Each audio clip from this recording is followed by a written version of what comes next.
दोस्तों, क्या आप जानते हैं कि मर्सिडीज बेंज की शुरुआत कैसे हुई, जो ऑटोमोबाइल कंपनियों में टॉप पर आती है। जर्मनी में रहने वाले कार्ल बेंज नाम का एक गरीब लड़का इस कंपनी की शुरुआत करता है। ये वही कार्ल बेंज है जिनको पेट्रोल से चलने वाली गाड़ियों का इन्वेंटर माना जाता है। महज 2 साल की उम्र में ही इनके बाप का साया इनके सर से उठ गया और कार्ल अनाथ हो गए। घर की सारी जिम्मेदारियां उनकी माँ के कंधों पर आ गई। उनकी माँ ने दूसरों के घरों में काम करके कार्ल की पढ़ाई लिखाई का बंदोबस्त किया और कार्ल को एक बड़ा बिजनेसमैन बनाने की सोची। जब बिजनेस की शुरुआत की तो उनका ही दोस्त सबसे बड़ा गद्दार निकला और आखिरकार जब सफलता दिखाई दी तो इनके मैन्युफैक्चर प्लांट को बम से उड़ा दिया गया। लेकिन फिर भी मर्सिडीज बेंज इन हालातों से निकलकर एक लग्जरी कार ब्रांड कैसे बना, आज हम इस वीडियो में यही पूरी जानकारी जानने वाले हैं, तो वीडियो के लास्ट तक बने रहें। कहानी शुरू होती है 25 नवंबर 1884 से, जब जर्मनी में मुलबर्ग टाउन में एक बच्चे का जन्म होता है जिसका नाम कार्ल बेंज रखा जाता है। इसके पिता एक लोको पायलट थे। इस वजह से कार्ल की फैमिली शुरुआती दिनों में फाइनेंशियली स्टेबल हुआ करती थी, मगर फिर कार्ल के पिता की डेथ हो जाती है। उस वक्त कार्ल महज 2 साल के थे। उसके बाद से ही मानव परिवार पर दुखों का पहाड़ टूट गया। फैमिली को चलाने के लिए उनकी मां को बाहर निकलना पड़ा। कार्ल की मां ने दूसरों के घरों में काम करने के अलावा और भी कई जॉब्स किए ताकि कार्ल को किसी भी तरह की परेशानी ना हो। कार्ल ने भी अपनी मां की मेहनत की कदर की और मन लगाकर पढ़ाई की। उन्हें केमिस्ट्री और मैकेनिक्स सब्जेक्ट बहुत पसंद थे। इस वजह से उन्होंने महज 15 साल की उम्र में ही मैकेनिकल इंजीनियर का एग्जाम पास कर लिया था और फिर कार्लसरूहे पॉलिटेक्निकल स्कूल में इंजीनियरिंग की पढ़ाई करने के बाद कार्ल बेंज ने 7 अलग अलग जगहों पर काम किया, जहां उन्हें और नई स्किल्स डेवलप करने का मौका मिला। था 18वीं सदी का। इस समय तक साइकिल का आविष्कार हो चुका था, मगर ट्रांसपोर्टेशन के लिए लोग ज्यादातर घोड़ा गाड़ी का ही इस्तेमाल किया करते थे। कार्ल बेंज को विश्वास था कि एक टाइम ऐसा आएगा कि हर तरफ मोटर से चलने वाले व्हीकल ही नजर आएंगे। लेकिन ये बात उस वक्त सपने जैसी थी जिसे लोग सुनते तो उनका बहुत मजाक बनाते, मगर फिर भी कार्ल को भरोसा था कि ये सपना एक न एक दिन तो जरूर पूरा होगा। इसके बाद 1871 में जब उनकी उम्र 27 साल होती है, तब उन्होंने एक बहुत बड़ा फैसला लिया और उन्होंने अपनी अच्छी खासी जॉब छोड़कर अगस्त रीटर नाम के एक बिजनेसमैन के साथ मिलकर लोहे का कारोबार शुरू किया। अपने इस नए बिजनेस के साथ साथ कार्ल ने अपने सपने पर भी काम करना शुरू कर दिया। वो मोटर कार बनाने में इतना पैशनेट हो गए थे कि उन्होंने अपना सारा कारोबार अपने पार्टनर रीटर पर छोड़ दिया। इस छूट का रीटर ने खूब फायदा उठाया और कार्ल बेंज को धोखा दिया। इस वजह से कंपनी डूबने की कगार पर पहुंच गई। लेकिन इस मुश्किल वक्त में एंट्री होती है बेर्था रिंगर की, जो आगे चलकर कार्ल की वाइफ भी बनी। बेर्था एक बहुत अमीर परिवार से थी और उनके घरवाले उनके दहेज के लिए जो पैसे इकट्ठा कर रहे थे, ने इसी पैसे से अगस्त रीटर के कंपनी में जितने भी शेयर थे सारे खरीद लिए। इस तरह से लोहे का यह बिजनेस कार्ल बेंज और उनकी पत्नी बेर्था का हो गया था। आगे चलकर 1889 में गैसोलीन से चलने वाला 2 स्ट्रोक इंजन का आविष्कार इनकी कंपनी ने किया और इसका पेटेंट अपने नाम करा लिया। इसके अलावा कार्ल ने battery system, spark plug, carburettor, clutch gear shift, इस तरह के कई पेटेंट अपने नाम करा लिए। लेकिन अनफॉर्चुनेटली इतना सब कुछ करने के बावजूद भी कंपनी कुछ खास प्रॉफिट नहीं जनरेट कर पा रही थी और इसी वजह से कार्ल ने अपनी इस कंपनी के शेयर बेचना शुरू कर दिए। कार्ल के लिए एक ऐसा टाइम भी आया जिस वक्त कार्ल बेंज के पास उनकी कंपनी के सिर्फ 5% बचे थे। इस वजह से कार्ल ने कंपनी में उनकी रेपुटेशन ना के बराबर ही रह गई। इस वजह से कार्ल ने कंपनी छोड़ना ही बेहतर समझा। निकलने के कुछ टाइम के बाद ही कार्ल बेंज की मुलाकात 2 भाइयों से हुई जिनका नाम मैक्स रोज और फ्रेडरिक विल्हेम था, जो कि एक साइकिल शॉप के मालिक थे। फिर इन तीनों ने मिलकर एक नई कंपनी की शुरुआत की जिसका नाम रखा गया बेंज एंड को। इस कंपनी में काम करने के साथ ही कार्ल बेंज को अपने सपने पर भी काम करने का मौका मिल रहा था, जिस वजह से कार्ल बेंज ने 1885 में एक ऐसी तिपहिया साइकिल बना दी जो कि गैसोलीन और 4 स्ट्रोक इंजन से ऑपरेट होती थी। कार्ल ने इस साइकिल का पेटेंट अपने नाम कराया और इसका नाम रखा बेंज पेटेंट मोटर वैगन, जिसकी मैक्सिमम स्पीड थी 16 किलोमीटर पर आवर। अब इस मॉडल में सबसे बड़ी दिक्कत ये थी कि इसको ऑपरेट करना बहुत मुश्किल था, इसलिए जब इसे डेमोन्स्ट्रेट किया गया तो ये सीधा एक दीवार से जा टकराई और वहां मौजूद लोगों ने कार्ल बेंज का बहुत मजाक बनाया। और दूसरी बात, लोगों के दिलों में गैसोलीन से चलने वाली सवारी को लेकर ये डर बैठ गया था कि कहीं ये गर्म होकर ब्लास्ट ना हो जाए, जहां से ये मॉडल फेल हो गया और इसके बहुत कम यूनिट बिके। दोस्तों, ये इवेंट कार्ल के लिए बहुत डिमोटिवेट करने वाला था, मगर कार्ल बेंज ने हार नहीं मानी और अपने इस मॉडल की कमियों को सुधारने में लग गए और फिर साल 1989 में इन्होंने इसका मॉडल 2 और मॉडल 3 भी बना डाला। अब जो पहले इवेंट में हुआ था वो कार्ल अभी तक भूल नहीं पा रहे थे और कार्ल बेंज ने इन दोनों मॉडल की पब्लिसिटी भी नहीं की थी, लेकिन इनकी पत्नी बेर्था को लगा कि मॉडल 3 हर तरह से परफेक्ट है और इसे डेमोन्स्ट्रेट करना चाहिए, लेकिन बहुत मनाने के बाद भी कार्ल नहीं माने। इस वजह से बेर्था ने एक बहुत बड़ा स्टेप लिया और एक सुबह वो अपने दोनों बच्चों को इस मोटर वैगन में बैठाकर अपनी मां से मिलने चली गई। 107 किलोमीटर का सफर था जिसने ऑटोमोबाइल कंपनी को हमेशा के लिए बदल कर रख दिया। रास्ते में जब लोगों ने इस तिपहिया वाहन को बिना घोड़े के चलते हुए देखा तो लोग इससे डरकर दूर भागने लगे, जैसे उनके सामने कोई प्रेत आ गया हो। बेर्था जिस भी रास्ते से गुजरती वहां यही नजारा देखने को मिल रहा था। रास्ते में गाड़ी कई बार खराब हुई, जिससे बेर्था ने खुद ही ठीक किया और आगे का सफर तय किया। इस मॉडल 3 की फ्यूल कैपेसिटी सिर्फ 4 लीटर ही थी, जिस वजह से विस्लोच पहुंचकर इस गाड़ी का फ्यूल खत्म हो गया। इसके बाद उन्होंने पास ही मौजूद सिटी फार्मेसी से लिग्रोइन को खरीदा और गाड़ी में डाल दिया, जिस वजह से आज भी सिटी फार्मेसी को वर्ल्ड का सबसे पहला फ्यूल स्टेशन कहा जाता है। इसके बाद कुछ दूर चलने के बाद गाड़ी का ब्रेक, जो कि लकड़ी का बना हुआ था, घिस गया, जिसे बेर्था ने चेंज कराकर लेदर का लगवा दिया, जिससे उनका सफर और भी आसान हो गया। इस तरह से खराब रोड, बार बार बंद होती मोटर गाड़ी और इसी तरह की और भी प्रॉब्लम को फेस करके 12 घंटों के बाद बेर्था ने 107 किलोमीटर का सफर तय किया और अपनी मां के पास पहुंच गई।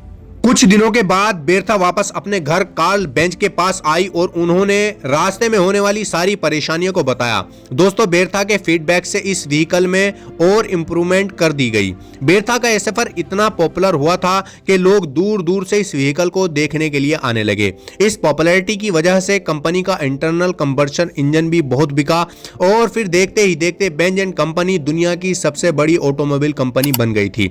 1883 में कार्ल ने अपनी गाड़ी को बेंज विक्टोरिया नाम दिया, जो उस समय की सबसे लग्जूरियस मोटर गाड़ी मानी जाती थी। इस वजह से इनकी कंपनी ने 1899 में पूरी दुनिया में 572 कार बेची, जो उस समय का बहुत बड़ा नंबर था, क्योंकि उस वक्त यातायात के लिए मेन साधन घोड़ा गाड़ी था। इन मोटर व्हीकल का इस्तेमाल तो बहुत अमीर लोग या शाही परिवार किया करते थे। अब दोस्तों, इस समय कार्ल की एक राइवल कंपनी भी थी जिसका नाम था डेमलर मोटर्स, जिसे 2 पार्टनर चलाया करते थे, गोटलिब डेमलर्स और हेनरी जॉन करते थे, और इनकी एक कंपनी भी कमाल की मोटर कार बनाया करती थी। गोटलिब डेमलर को एक ऐसा इंजन बनाने में कामयाबी हासिल हो गई थी जिसे किसी भी साइकिल, नाव या ट्रॉली से जोड़कर चलाया जा सकता था। गोटलिब डेमलर एक बेहतरीन इंजीनियर और बिजनेसमैन थे, जिनके अंडर डेमलर कंपनी ने अच्छी ग्रोथ देखी थी। उन्होंने मर्सिडीज 35 HP नाम की एक कार को लॉन्च किया, जो आज की कारों से मिलती जुलती थी, और उस टाइम ये कार बहुत पॉपुलर हुई थी। ये ऐसा समय था जब कार्ल बेंज की बेंज एंड कंपनी और गोटलिब डेमलर की कंपनी दोनों ही नए नए रिकॉर्ड बना रही थी। भी वर्ल्ड वॉर 1 शुरू हो गई, जिसका असर कंपनी की प्रोडक्शन पर भी पड़ा और दोनों ही कंपनियां भारी लॉस में चली गई। इस दौरान इन कंपनियों ने जैसे तैसे करके सरवाइव किया और जब युद्ध खत्म हुआ तो इनकी हालत में कुछ सुधार आया, लेकिन ये सुनहरे दिन भी ज्यादा दिनों तक नहीं चल पाए, क्योंकि मार्केट में मंदी के चलते कंपनी फिर से लॉस में चली गई। और एक वक्त तो ऐसा आया था कि जब कार्ल को लगने लगा कि कंपनी ऐसे तो जल्द ही बंद हो जाएगी।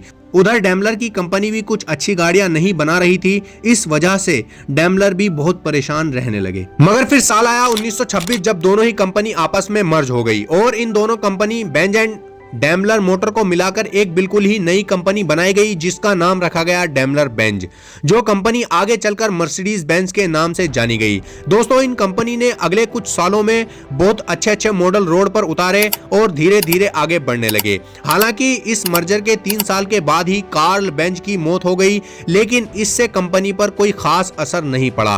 कंपनी नए नए मॉडल निकाल रही थी और हर मॉडल में नए व एडवांस इंप्रूवमेंट देखने को मिल रहे थे जो लोगों को बहुत पसंद आए, जैसे कि Mercedes Benz 710 SS, Mercedes Benz 770 की तरह ही और भी बहुत सारे। और ये वो दौर था जब कंपनी ने इतिहास रचा, वर्ल्ड वाइड 7000 कारें बेची। फिर 1933 में जैसे ही जर्मनी की सरकार एडोल्फ हिटलर के हाथों में आई, मानो उस समय से ही सब कुछ बदल गया हो। हिटलर को मर्सिडीज की कारें बहुत पसंद थी और उसको इन कारों में भी कई बार देखा गया था। हिटलर चाहता था कि जर्मनी की कारें पूरी दुनिया में मशहूर हो। इस वजह से हिटलर ने कंपनी पर प्रेशर बनाया कि वो ऐसी कार बनाए जो स्पीड में सबको पीछे कर दे। और दोस्तों, हिटलर के दबाव में आकर कंपनी ने ऐसी ही कार बनाई। यही वजह थी कि 1934 से 1939 तक मर्सिडीज की मैक्सिमम कारें रेस में विनर रही। हालांकि जब 1939 में वर्ल्ड वॉर 2 शुरू हुई, तब ये कंपनी के लिए बहुत बुरा वक्त शुरू हो गया था। बम गिरने से कई प्लांट जलकर राख हो गए और सेल पर भी बहुत बुरा असर पड़ा। और फिर हिटलर ने भी इन पर प्रेशर बनाया कि वो अपने प्रोडक्शन को बंद कर दें और सिर्फ मिलिट्री के लिए ही व्हीकल बनाएं। और दोस्तों, आप तो जानते ही हो कि कंपनी के पास बात मानने के अलावा और कोई रास्ता नहीं था। इसके बाद हिटलर ने प्रोडक्शन को बढ़ाने के लिए कहा, क्योंकि ज्यादातर लोग तो युद्ध में हिस्सा ले रहे थे। इस वजह से कंपनी में वर्करों की कमी होने लगी। इस समय कंपनी ने बहुत सारी महिलाओं को हायर किया ताकि जल्द से जल्द वेपन्स, सबमरीन, एयरक्राफ्ट और इंजन के ऑर्डर को पूरा किया जा सके।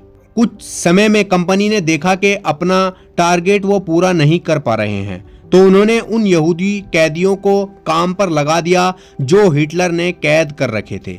एक समय आया जब मर्सिडीज में 63,000 से ज्यादा वर्कर कैदी काम कर रहे थे।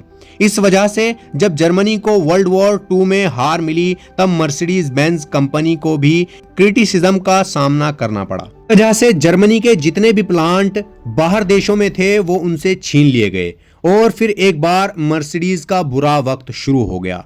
लेकिन इतना सब कुछ होने के बाद भी कंपनी ने हार नहीं मानी और एक नए दौर की शुरुआत की। इस बार ये कंपनी एम्बुलेंस और पुलिस के लिए कार मैन्युफैक्चर करने लगी। आगे चलकर कंपनी ने पब्लिक के लिए कई बेहतरीन कारें लॉन्च की, लेकिन ग्लोबल मार्केट में उसे वो पोजीशन नहीं मिल पा रही थी जो पहले हुआ करती थी। अब चूंकि इन्वेंशन और ड्रामेटिक स्टाइल ही मर्सिडीज की ट्रेडिशन का हिस्सा रहा है, इसलिए कंपनी ने 1952 में futuristic gulf wing door car Mercedes 300 SL को इंट्रोड्यूस कराया, जो कि एक ड्रीम कार के जैसी थी। और कुछ समय में इस कार ने मार्केट में धूम मचा दी। इस कार की top speed 235 kilometre per hour थी, जिस वजह से ये रेसिंग ट्रैक पर भी काफी पॉपुलर हुई। 1953 में कंपनी ने Mercedes Benz W120, W121 series introduce कराई। ये सीरीज में मर्सिडीज 180 एंड 190 मॉडल को भी शामिल किया गया था, जो कि डेली यूज के लिए बहुत बेहतरीन कार थी। इसके अलावा Mercedes Benz 220, Mercedes Benz 220S, Mercedes Benz 119 SL की तरह और भी कई सारी कार लॉन्च की गई, जिस वजह से कंपनी ग्लोबल मार्केट में अपना नाम बनाने में कामयाब हो गई थी। इसके बाद कंपनी ने कई सेफ्टी टेक्नोलॉजी इन्वेंशन किए, जैसे कि ये दुनिया की सबसे पहली कंपनी थी जिसने अपनी गाड़ी में 4 वोल्ट डीजल इंजन फिट किया था, ताकि कार की परफॉर्मेंस को और भी स्मूथ और इन्हेंस किया जा सके। इसके अलावा कंपनी ने 1961 से अपनी गाड़ियों में सीट बेल्ट भी देना शुरू कर दिए थे। साथ ही ABS breaking, airbags, passenger safety पर भी ध्यान दिया जाने लगा। इसके बाद साल आया 1994, जिसके बाद से ही मर्सिडीज ने इंडिया में एंटर किया और पुणे में अपना प्लांट लगाया। मर्सिडीज की पहली कार मर्सिडीज बेंज W124 को इंडिया में पहली बार लॉन्च किया गया। हालांकि ये कंपनी की पहली कार नहीं थी जो इंडिया में आई थी, क्योंकि मर्सिडीज बेंज 119D, जिसे आज ई क्लास के नाम से जाना जाता है, इसे जर्मनी से JRD टाटा के लिए भारत मंगवाया गया था। अगर हम फिलहाल की बात करें तो मर्सिडीज बेंज भारत में अपने 26 मॉडल बेचती है। हर 4 मर्सिडीज बेंज में से एक इंडिया में सेल होती है, जिसकी एवरेज कॉस्ट 1.5 CR यानी 1.5 करोड़ रुपए से भी ज्यादा रहती है। अगर हम कंपनी की हाईएस्ट सेलिंग मॉडल को देखें तो फिर इंडिया सहित पूरी दुनिया में GLC मर्सिडीज बेंज की बेस्ट सेलिंग मॉडल मानी जाती है, जिसके 2022 में 3,42,900 यूनिट सेल हुए थे। वहीं अगर हम वर्ल्ड वाइड टोटल सेल की बात करें तो कंपनी ने 2 मिलियन कार से भी ज्यादा कारों को सेल किया था, जो कि इसे पूरी दुनिया का सबसे ज्यादा बिकने वाला कार ब्रांड बनाता है। अब दोस्तों, इस कंपनी ने मर्सिडीज बेंज को एक ऐसा कार मॉडल बनाने में कामयाबी हासिल की है कि लोग इसे व्हीकल की तरह नहीं बल्कि एक अपॉर्चुनिटी की तरह देखते हैं, और आज ये लाखों लोगों के लिए ड्रीम कार कंपनी है। तो दोस्तों, अपनी राय कमेंट में जरूर लिखें।